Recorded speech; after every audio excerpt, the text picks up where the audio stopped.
Radhe Radhe everyone, जय श्री कृष्णा।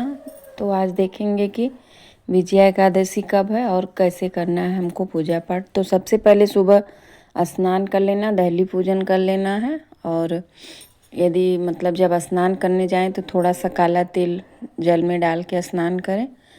और इसके बाद तुलसी मैया को मतलब जल नहीं देना है, तो सिर्फ फूल धूप दीप दिखा के बस दूर से ही पूजा कर लेंगे। और तुलसी पत्र एकादशी के दिन तोड़ना भी नहीं है। तो विजयादशमी का व्रत हमें क्यों करना चाहिए, इससे हमें क्या लाभ है, ये सारी जानकारी आपको इस वीडियो में मिलेगी। तो विजया एकादशी का व्रत श्री राम जी ने किया था रावण को मारने के लिए। रावण से युद्ध में जीत के लिए भगवान श्री राम ने स्वयं ये व्रत किया था।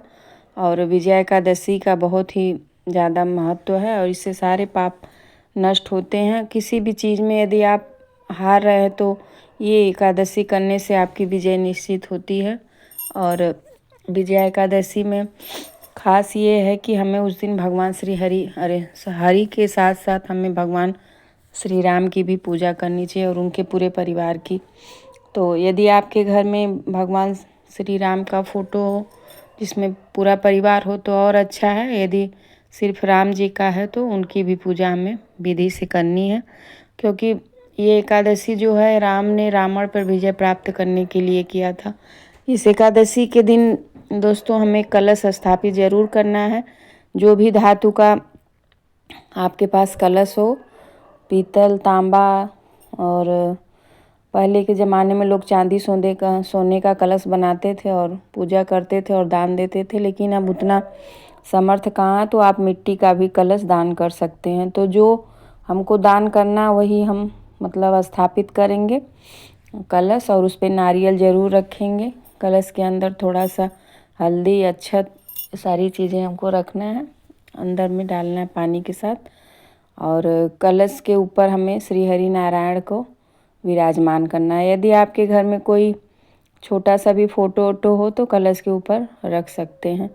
और विजया एकादशी के दिन हमें भगवान की, यदि आपके घर में विग्रह है तो पंचामृत स्नान जरूर करवाइए। और फागुन महीना चल रहा है तो हमें अष्टगंध से स्नान या पीला चंदन से भगवान को स्नान जरूर कराना चाहिए। और साथ साथ में हमें राम लक्ष्मण सीता का यदि फ़ोटो है तो उनकी भी साथ साथ पूजा करनी है।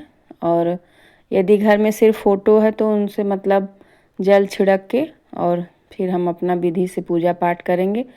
और विग्रह है तो पूरा अच्छे से स्नान कराएंगे, मधु से, पंचामृत से, अष्टगंध से, जो भी आपके पास है वो सारी चीज़ों से हम भगवान को स्नान करा लेंगे पहले। और एकादशी के दिन तो सभी लोग जानते हैं कि हमें चावल का उपयोग बिल्कुल नहीं करना है। तो तिल का आसन दे के पहले दीप प्रज्वलित कर लेंगे, इसके बाद ही हम भगवान को स्नान कराना प्रारंभ करेंगे। तो ये चीज़ खास रखिए कि सबसे पहले पूजा में हमें दीप प्रज्वलित करना है। तो हो सके तो घी का दीप जलाइए। और एकादशी के दिन हमें मतलब जो हम दीप जलाएं वो अखंड जलाया जाता है, तो अखंड दीप जरूर जलाइए अपने घर में। इससे हमको बहुत लाभ मिलता है, तो इसलिए हमें अखंड दीप जरूर जलाना है। और भगवान को स्नान के बाद इत्र लगा लें। जैसे हम नियम से पूजा पाठ करते हैं वैसे ही करना है, हर एकादशी में जैसे करते हैं। बस इसमें यही खास बात है कि हमें भगवान श्री राम की भी पूजा साथ साथ करनी है। तो यहाँ पे सबसे पहले हम वस्त्र धारण करा लेंगे भगवान को। और घर में यदि गणेश जी हैं तो उनको विराजमान जरूर करिए, गणेश लक्ष्मी को, क्योंकि उन लोगों के बिना पूजा प्रारंभ ही नहीं होगी। तो इसलिए हमें लक्ष्मी गणेश को भी विराजमान कर लेना है। और सबसे पहले सबको स्नान करा लेना है। इसके बाद सबको बारी बारी से हम पहले लड्डू गोपाल या शालिग्राम है उनको वस्त्र धारण करा लेंगे। इसके बाद फिर जो भी घर में देवी देवता हैं सबको जल का छींटा दे के स्नान करा लेना है। और यदि फ़ोटो है श्री हरि नारायण का और राम जी का तो उन फोटो का ही मतलब पंचामृत से और सब जल से स्नान करा लेंगे। इसके बाद वस्त्र कलावा रूपी वस्त्र चढ़ा देंगे। फिर जो भी मतलब कलश है उसकी भी पूजा हमें साथ साथ करनी है, तो कलश की भी पूजा कर लेंगे। और ये कलश दोस्तों इसको दान करना है, इसको रखना नहीं है। दूसरे दिन ये जो भी कलश आप रखे, मिट्टी का रखे या पीतल का या तांबे का, उसको दान करना है आपको।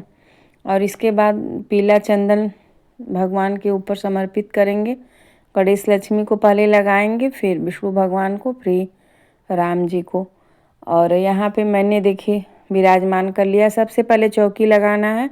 चौकी के ऊपर एक वस्त्र बिछाएंगे और तिल का आसन दे के भगवान को विराजमान कर लेंगे।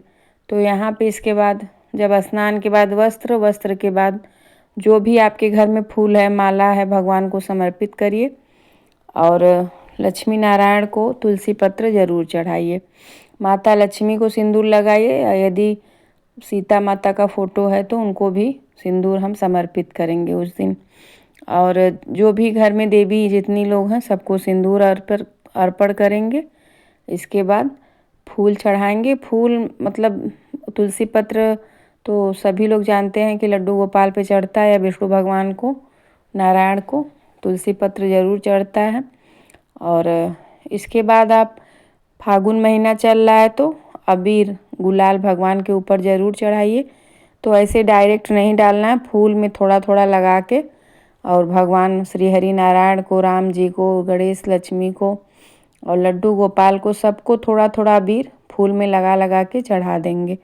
और ये फागुन महीना में भगवान को अबीर ज़रूर अर्पण करें। यदि आपको बेर मिल जा रहा है तो भगवान को बेर, केले का भोग ज़रूर लगाइए। नहीं तो फिर जो मतलब आपके पास फल है उसका भोग लगा सकते हैं। और कुछ मीठे का भोग, मखाने की खीर हुई, ये सारी चीज़ें भगवान को प्रिय हैं तो हमको इसका भोग, इस चीज़ का भोग ज़रूर लगाना है। अब भोग लगाने के बाद भगवान को 3 बार मतलब आचमनी देंगे। और इसके बाद भगवान से हाथ जोड़ लेंगे, घंटी बजा लेंगे कि हे प्रभु, आप ही का दिया हुआ सब कुछ है, आपके घर में जो है भोग स्वीकार करिए। और इसके बाद थोड़ा सा मतलब इत्र जो है वो कॉटन के कपड़े में लगा के, जितने भी घर में हैं, मतलब इसको पहले करना लेकिन भूल गई हूँ, लेकिन चढ़ाइए ज़रूर। इस तरह से करके लक्ष्मी माता को ज़रूर समर्पण करिए, क्योंकि जितना इत्र महकता रहता है उतने ही आपके जीवन में उतनी ही खुशहाली आती है, उतना ही जीवन महकता रहता है। तो भगवान को इत्र वस्त्र में लगा के ज़रूर चढ़ाइए। और उनके वस्त्र में भी थोड़ा थोड़ा लगा देना चाहिए। लड्डू गोपाल हैं, लक्ष्मी माता, गणेश जी, जो भी मतलब देवी देवता हैं, सबको थोड़ा थोड़ा इत्र लगा देना चाहिए।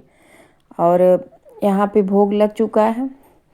और श्री हरि नारायण को ये चीज़ विशेष है कि यदि आपको एक दिन पहले, उस दिन तो एकादशी के दिन तो तुलसी पत्र नहीं तोड़ते हैं, तो एक दिन पहले उसकी मंजरी या तुलसी इकट्ठा करके श्री हरि नारायण को माला बना सकते हैं।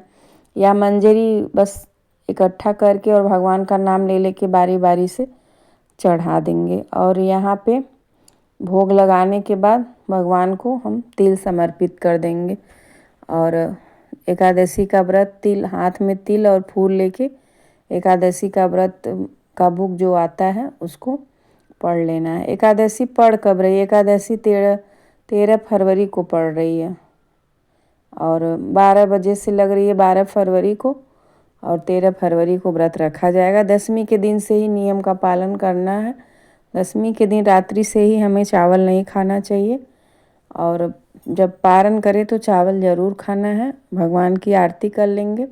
इसके बाद सबको आरती थोड़ा थोड़ा जो भी भगवान है और दे देना है। दक्षिणा में कुछ न कुछ भगवान को ज़रूर समर्पण करिए।